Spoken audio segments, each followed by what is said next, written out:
Estamos chegando à 20ª aula sobre termologia e hoje é dia de estudar equação de estado dos gases, ok?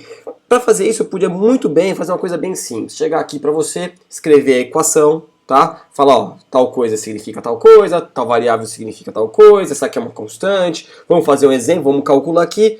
E é isso, né? Se eu for didático, você vai falar, nossa, que legal, entendi. Se não, vai dar pausa, vai procurar um outro vídeo, vai procurar outro professor. Enfim, a gente vai fazer algo diferente, vai fazer algo mais interativo, cujo o intuito é você tentar entender um pouquinho melhor como funciona a natureza dessas coisas, tá? Para isso, eu estou espelhando aqui a tela do meu iPad, tem um aplicativo bem legal que eu vou estar utilizando com vocês. E o que a gente vai estar fazendo? A gente vai estar trocando de tela a todo momento. Ora, a gente vai estar olhando o aplicativo aqui, alguns parâmetros que eu vou mudando. Ora, a gente vai estar fazendo algumas anotações aqui na nossa lousa, aqui atrás, certo? E a gente vai fazer que tipo de anotação? Lá no aplicativo eu vou mudar uma certa grandeza e vou estar olhando para a pressão. O que acontece com a pressão de um gás conforme eu altero essa grandeza? Se quando eu aumentar o valor dessa grandeza, a pressão também aumentar, ou seja, a gente vai dizer que essas grandezas são diretamente proporcionais. Ou seja, quando eu aumento uma, como resultado disso eu tenho um aumento no caso da pressão. Se eu abaixar essa variável, eu vou ter como resultado a redução da pressão, tá? Então é diretamente proporcional. E vamos também estar anotando quais grandezas se comportam de maneira inversamente proporcional. O que eu quero dizer com inversamente proporcional? Por exemplo, eu aumento o valor dessa grandeza e como resultado eu tenho uma diminuição, uma redução no valor de uma outra grandeza, que no caso, para a gente aqui, como eu te disse, vai ser a pressão, tá? Então, se eu aumento uma e reduzo a outra, ou vice-versa, se eu reduzo uma e aumento a outra, são grandezas inversamente proporcionais. Nós vamos fazer anotações disso aqui, tá? Vamos anotar quais são as grandezas e depois nós vamos relacionar essas grandezas e vamos construir, então, o que significa essa equação de estado dos gases, tá?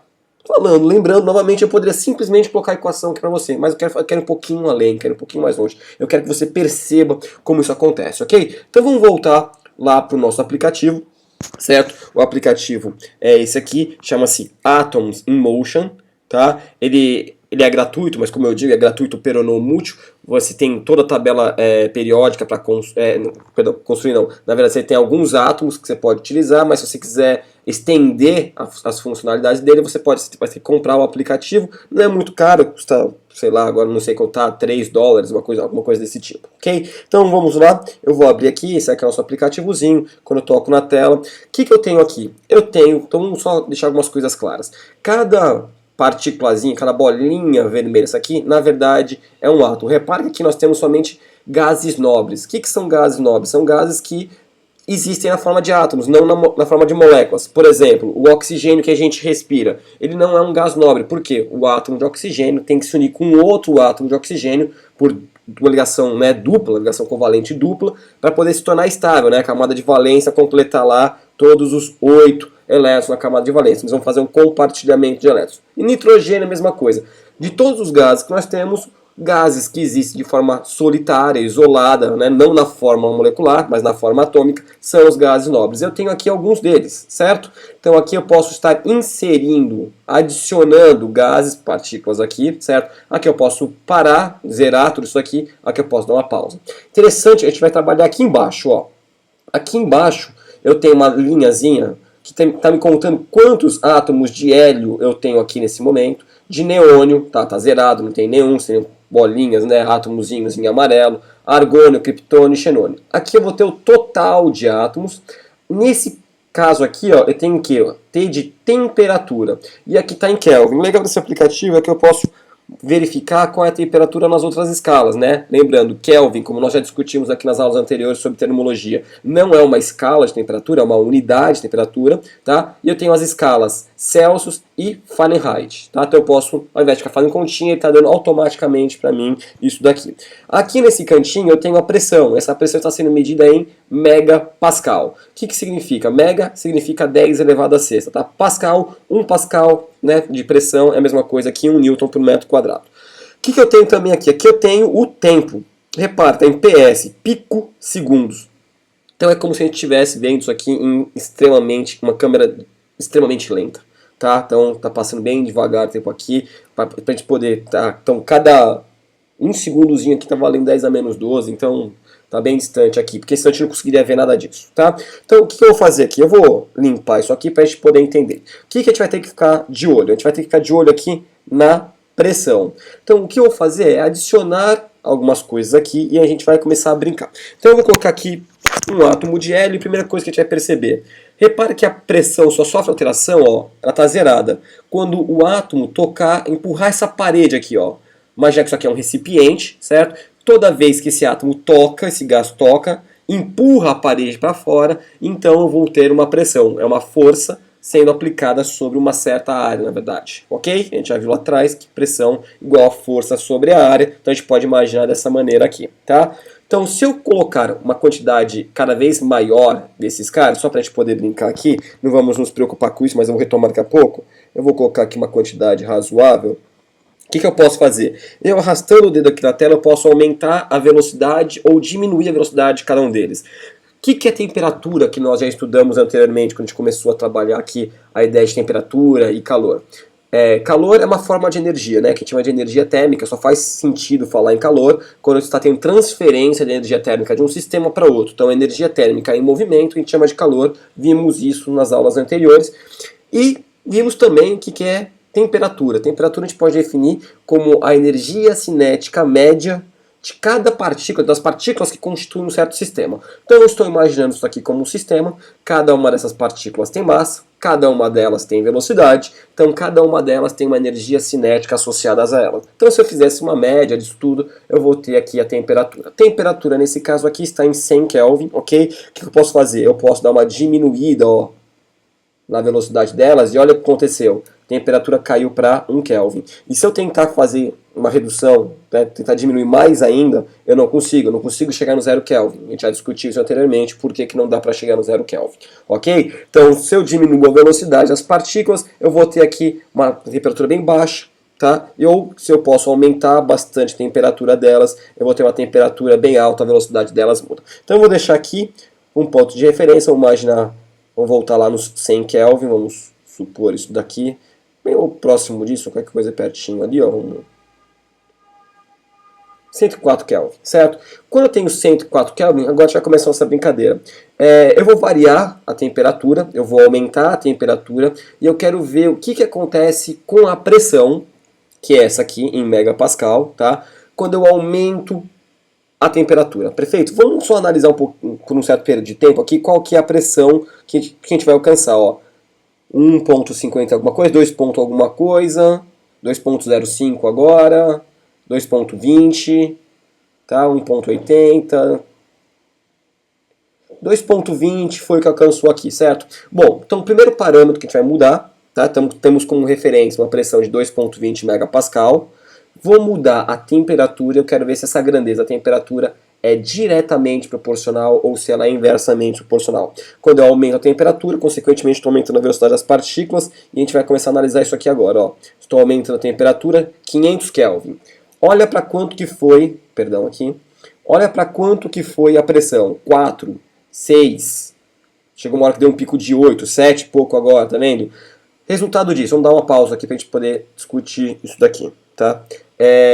Quando eu aumentei a temperatura aqui desse sistema, tá? Aumentei a energia cinética de cada uma das partículas, eu tenho um aumento da pressão. Isso é fácil de entender, né? Por quê? Se eu aumentei a velocidade, a pancada, vamos imaginar assim, né? A colisão das partículas com a parede do recipiente vai ser mais forte, o que vai fazer um aumento, o que vai proporcionar um aumento da pressão. Então, o que eu vou fazer aqui? Eu vou anotar essa grandeza aqui atrás, ó. Ela é uma grandeza diretamente proporcional. Então, vou anotar aqui, ó, temperatura, a gente acabou de ver. Quando eu aumento a temperatura, vou abreviar aqui, ó, como Q, tá? Quando eu aumentei a temperatura, aumentou a pressão. Foi isso que a gente viu, anotamos, tá? Primeira evidência que a gente tem aqui. Ok? Vamos fazer o seguinte agora. Qual será a outra grandeza que a gente pode variar aqui? Vamos variar também o volume? Então eu vou dar uma limpada de novo. Não vou nem limpar aqui. Eu vou deixar só aqui correndo. Como que eu posso pensar no volume. Eu posso aumentar ou diminuir o volume. Se eu aumento o volume, essas partículas aqui vão ter um espaço bem longo, né? Elas vão ter que percorrer um caminho bem grande até poder colidir com as paredes, com as paredes do recipiente. Então vamos tomar aqui como referência aqui 5, né? Vamos baixar a temperatura um pouquinho.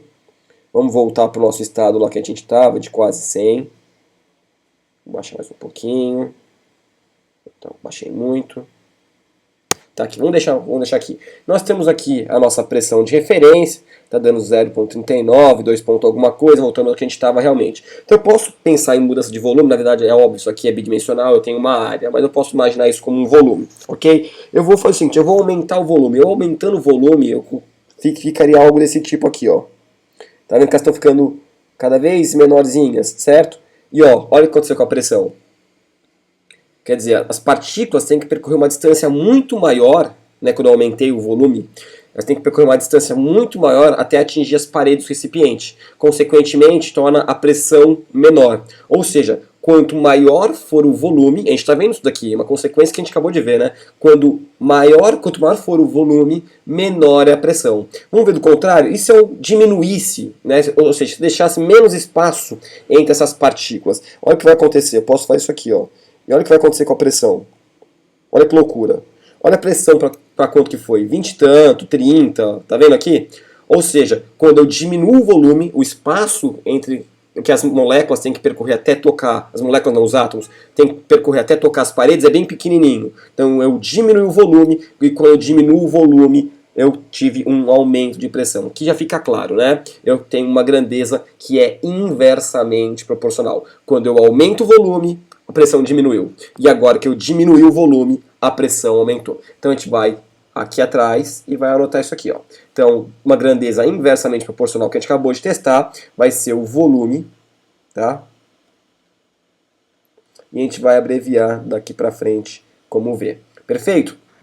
Retomando aqui, vamos voltar aqui. O que eu vou ter agora? Agora deixa eu só estabelecer aqui um novo limite aqui de volume. Tem aqui as partículas. E o que eu vou fazer agora? Eu vou limpar isso daqui, certo? Eu vou colocar agora, quero ver se a massa, como que eu posso entender a massa disso tudo aqui, né? Quanto mais gases eu tiver lá dentro, quanto mais átomos eu tiver lá dentro, maior vai ser a massa de gás que eu tenho lá dentro. Será que isso importa? Será que faz sentido? Então eu vou estabelecer um valor aleatório aqui. Eu vou colocar 20 átomos de hélio e vou ver qual que é a pressão.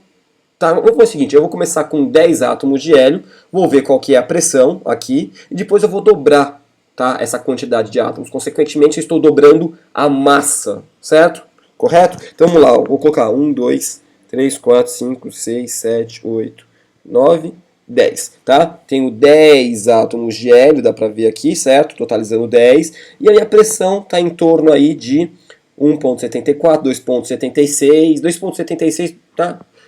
Pouco menos de 3. Então, para essa mesma temperatura, eu não vou alterar a temperatura, eu vou alterar a quantidade de pessoas, ou seja, vou aumentar mais 10 pessoas. Vamos ver se a massa importa para a gente aqui.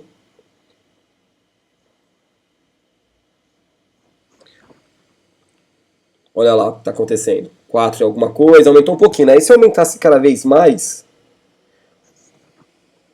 o que acontece? Repara que a frequência com que ocorre as colisões com a parte do recipiente se tornam cada vez maiores, tá? Então eu tenho um aumento de pressão aqui, bem pequenininho, tá? Mas quanto mais gente eu colocar, mais aparente vai ficar. Ó, já atingiu 5 ponto alguma coisa, quase 6. E se eu for aumentando mais ainda, olha lá, 6 ponto alguma coisa, eu estou aumentando a massa de gás, consequentemente eu estou aumentando a pressão.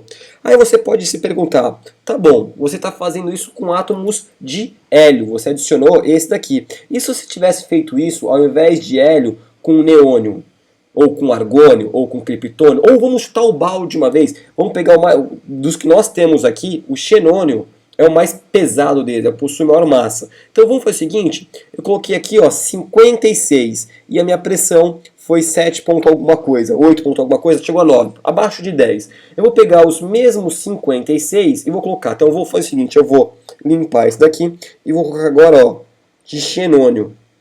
Vou lá no 56 para ver se isso vai fazer diferença. Eu acho que você já percebeu que vai, né? Porque eu já estou com 50, ó. Opa, tem que tirar. Bom, 57, tá? Aqui tem um fenômeno legal, porque isso aqui começa a juntar algumas forças que não cabe aqui discutir. Deixa eu fazer o seguinte, deixa eu só colocar aqui. Vou até colocar menos só pra gente poder ver. Vamos ver o que vai acontecer.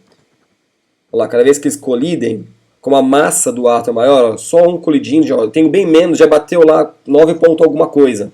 Não sei se você conseguiu reparar ali, já deu 9 ponto alguma coisa, tá? Então, quer dizer, não é só não é só a massa de átomos que eu tenho, mas também, ó, deixa eu separar esses caras aqui, eu posso fazer isso daqui de maneira, claro, obviamente estou variando a temperatura, eu posso diminuir a temperatura aqui, e aí a gente vai ter essa relação. A gente viu que a massa do átomo, a massa molar no caso, também está relacionada. Então, o que acontece aqui? Conforme eu aumentei esses dois, eu estou aumentando também a pressão. Então, eu vou dar uma pausa aqui, vou voltar lá e eu tenho que perceber só uma coisa. Deixa eu só lembrar uma coisa. Existe uma forma na química da gente conseguir relacionar a massa de um átomo, certo, com a massa molar dele, que é o número de mol, não é isso?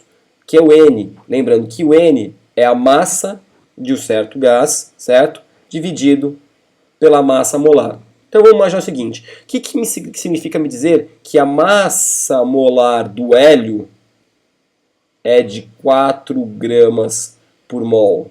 Significa dizer que se eu pegar 4 gramas de hélio, eu vou ter 1 mol. Obviamente, se eu pegar 8 gramas, eu vou ter 2 mol. Se eu pegar 12 gramas, eu vou ter 3 mol, certo? Ou seja, se eu pegar, vamos pegar aqui 16 gramas, se eu pegar uma massinha, então, de 16 gramas de hélio, qual é a quantidade de átomos? A gente sabe que é 4, né? Porque é óbvio, se cada 4 gramas vale 1 mol, então vamos ver aqui, ó, a massa de hélio seria de 16 gramas, a massa molar, Mzão, do hélio vale 4, então 16 dividido por 4, eu teria 4 mol, ok? Então essa aqui é a forma como a gente relaciona a massa de cada um dos elementos que eu mostrei para você e a massa molar, ou seja, a quantidade de átomos que eu tenho lá com a massa de cada um deles. A gente relaciona isso através de uma coisa chamada quantidade de mol, quanto mol eu tenho ali, tá? E a gente viu que isso daí é diretamente proporcional. Quando eu aumentei os dois, isso acabou aumentando também, tá? Então aqui, ó, eu vou chamar de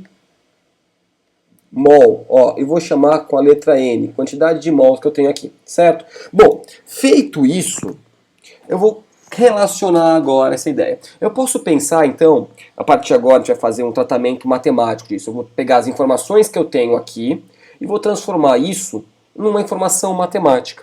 Eu estou relacionando como a pressão, ó, como a pressão variou de acordo com a mudança disso aqui. Todo número, eu posso pensar que um número é uma fração. 2 sobre 3 é uma fração, 5 sobre 2 é uma fração, certo? E até o número 10 é uma fração, porque é 10 sobre 1. O número 6 é uma fração, é 6 sobre 1. Então, a pressão, eu vou relacionar assim. Aqui na parte de cima, ou seja, no numerador, vão as grandezas que são diretamente proporcionais. Ou seja, quanto maior for o valor das pessoas que estão aqui, das variáveis que estão aqui, maior vai ser a pressão. E no denominador, aqui embaixo, vão ser as grandezas que são inversamente proporcionais, certo? Ou seja, quanto maior for o valor, a divisão vai ficar dividida por um valor cada vez maior, consequentemente tem como resultado um valor cada vez menor para a pressão, certo? Quanto maior uma grandeza, menor é a outra, portanto inversamente proporcional. Eu vou pegar e anotar o que nós tínhamos aqui. A gente sabia que aqui em cima já tinha o número de mol, que é esse cara aqui, certo? E além disso nós tínhamos também a temperatura. Então está aqui a temperatura. De forma inversamente proporcional, nós tínhamos o volume. Então eu vou colocar o volume aqui embaixo, certo? Aí você fala assim, talvez eu já tenha visto isso em algum lugar. Se eu pegar isso daqui, fizer os cálculos e tentar comparar com o que eu tenho na prática, eu vou encontrar um erro. E aí você faz novamente com os valores, você encontra um erro com a mesma proporção. E isso vai se repetindo, se repetindo, se repetindo. Está faltando um coeficiente de ajuste aqui, um fator de correção, certo? E esse fator de correção, na verdade, não é um mecanismo matemático simples de se colocar e fazer com que essa conta dê certo. Na verdade, é um padrão como a natureza funciona. Para esse caso, esse ajuste, esse fator de correção, a gente vai chamar de R, que é a constante universal dos gases perfeitos. E o valor dele, ó, vale 0,082. Eu vou deixar em aberto aqui por enquanto para a gente determinar qual que é a unidade dele. o valor dele, tá, é 0,082, tá? Então, esse fator aqui vai estar aqui na parte de cima. Então, quando eu vou corrigir isso daqui, pressão é igual N, o fator de correção, a temperatura, tudo isso dividido pelo volume. Aí você fala, nossa, peraí, eu acho que eu já vi isso. Provavelmente você viu isso aqui no livro da seguinte maneira. Se eu tirar esse volume daqui, já que está dividindo, e passar para cá, multiplicando, não é isso? Você provavelmente viu dessa maneira. Pressão vezes volume é igual ao número de mol vezes R, que é constante, vezes T. Não é isso? Então nós acabamos de construir, na verdade, essa equação que você já viu no livro. Você chegou lá, apertou o botão do confio em você, tomara que esteja certo, fez o cálculo, foi para frente. Aqui a gente fez um pouquinho diferente, a gente construiu esse conhecimento junto, certo? Então nós fizemos nascer essa equação. Óbvio, você não vai fazer isso toda hora, só estou te mostrando da onde que veio essa tralha, essa porcariada de bagunça toda aqui, certo? Não é tão complicado de se ver. Com a ajuda de um aplicativo fica mais simples de se entender isso, tá? Vamos fazer o seguinte agora, só para a gente poder finalizar, eu vou deixar toda a parte de cálculos, toda a parte de aplicação para a próxima aula, para 9.20, tá? 21, perdão. Então eu vou só mostrar agora para a gente poder encerrar qual tem que ser a unidade desse R. Se eu pegar essa equação aqui e isolar o R, eu tenho que passar o número de mol aqui para baixo, a temperatura aqui para baixo. Então o valor de R, a unidade de R, perdão, vai ter que ter uma unidade desse tipo aqui, pressão vezes volume, dividido pelo número de mol vezes temperatura, certo? Agora o que a gente tem que fazer é o seguinte, como que a gente mede pressão? Qual que é a unidade de pressão que a gente vai usar aqui? Vai ser o tal do ATM, atmosfera, ok? Qual que é a pressão de volume? Aqui a gente vai usar em litro, perfeito? Dividido, como que a gente vai usar N? N é mol, tá? Vezes, e qual a unidade de temperatura que nós vamos usar aqui oficialmente? Vai ser o Kelvin, certo?